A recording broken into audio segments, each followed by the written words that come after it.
আসসালামু আলাইকুম। Soup noodles, তারপরে হচ্ছে ম্যাগির যে মশলা, দুইটার রেসিপি আমি আপনাদের সাথে শেয়ার করব আজকে। তো প্রথমে আমি এখানে ম্যাগির যে মশলাটা সেটাই আপনাদের সাথে শেয়ার করছি।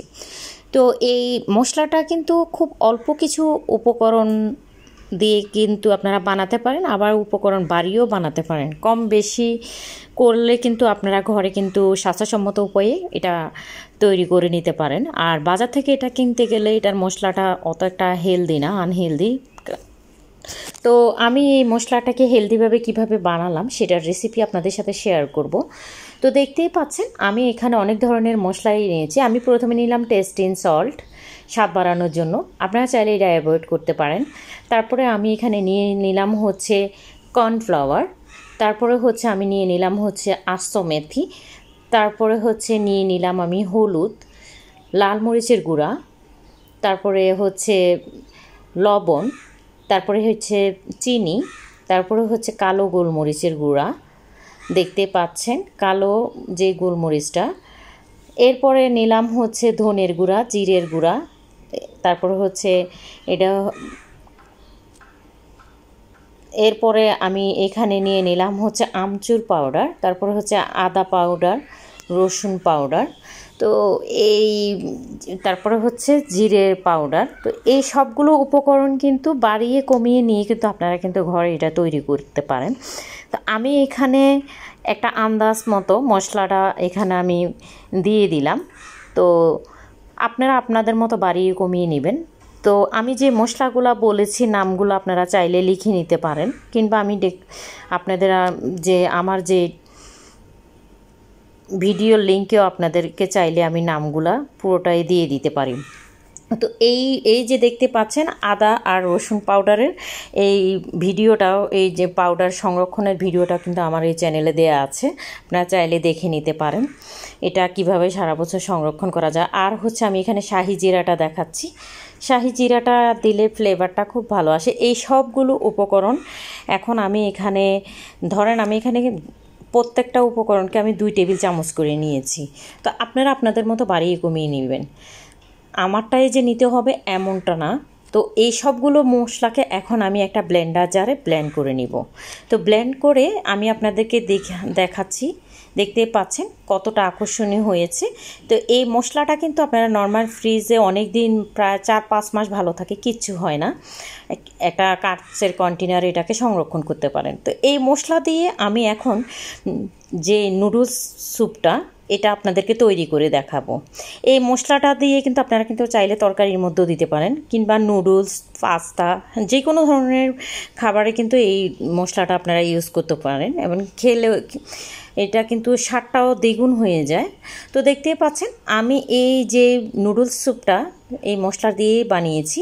তো এই রেসিপিটা এখন আমি আপনাদের সাথে শেয়ার করব, এই নুডলস স্যুপটা কিভাবে করলাম।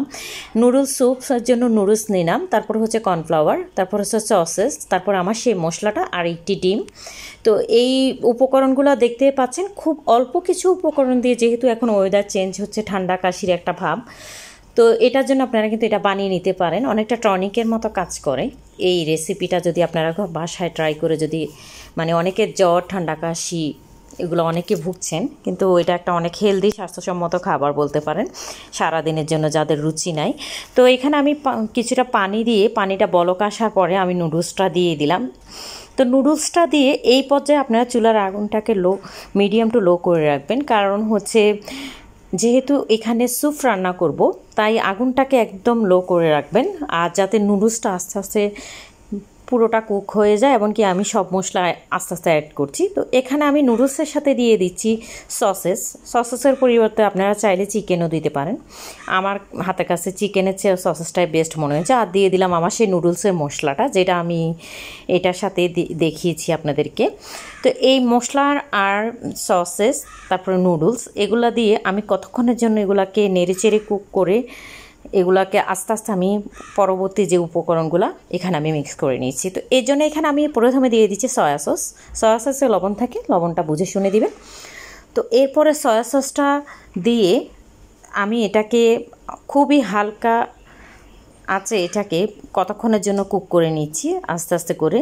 আর যে বাকি উপকরণগুলো আছে সেগুলোও কিন্তু আমি আস্তে আস্তে মিক্স করে নিব। তো এই উপকরণগুলো মিক্স করে আপনারা মাঝে মধ্যে এটাকে নেড়ে চেড়ে দিবেন, না হলে এটা কিন্তু লেগে যেতে পারে।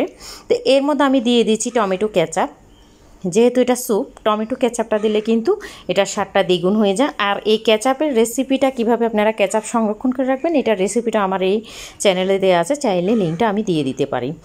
তো এই কেচাপটা দিয়ে এরপর আমি এখানে একটু লবণ দিলাম। লবণটা যেহেতু সয়া সস দিয়েছি এজন্যই বলেছি বুঝে শুনে আপনারা লবণটা দিবেন।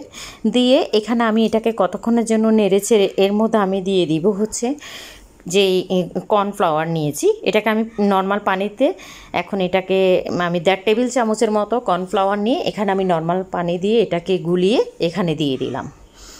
তো এটাকে দিয়ে আমি নেড়ে চেড়ে এরপর আমি এখানে একটি ডিম নিয়েছি। ডিমটাকেও যেহেতু এটা স্যুপ করব, তাই এই ডিমটাকে আপনারা চাইবেন খুব অল্প আছে অনবরত নেড়ে চেড়ে দিবেন, না হলে এটা দলা পাকিয়ে যেতে পারে। যেহেতু এটা এখানে স্যুপ নুডলস রান্না করব, দলা পাকিয়ে গেলে কিন্তু খেতে ভাল লাগবে না, আবার দেখতেও ভাল লাগবে না।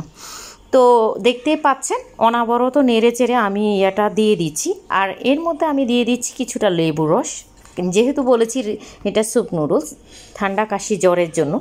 তো এখানে আমি সেই নুডলসের মধ্যে কিছুটা লেবুর রস দিয়ে আমি এটাকে নেড়ে চেড়ে এখন এটাকে আমি কুক করে নিচ্ছি। দেখতে পাচ্ছেন নুডলসটা প্রায় হয়ে আসছে। তো আমার এই রেসিপিগুলো ভালো লাগলে এটা করে লাইক দিন, কমেন্ট করবেন আর শেয়ার, সাবস্ক্রাইব করতে ভুলবেন না। যারা সাবস্ক্রাইব করেছেন তাদেরকে অসংখ্য ধন্যবাদ, যারা করেন নাই তাদেরকে বলবো প্লিজ সাবস্ক্রাইব করবেন। আর সাবস্ক্রাইব করে বেল আইকনে প্রেস করে দিবেন যাতে আমি কোনো নতুন ভিডিও দিলে আপনারা সাথে সাথে পেয়ে যেতে পারেন নোটিফিকেশনে। তো দেখতেই পাচ্ছেন আমার স্যুপটা একদম ডান। এখন আমি এটাকে সার্ভ করে নিচ্ছি। কতটা আকর্ষণীয় হয়েছে এবং খেতেও খুব মজা হয়েছে।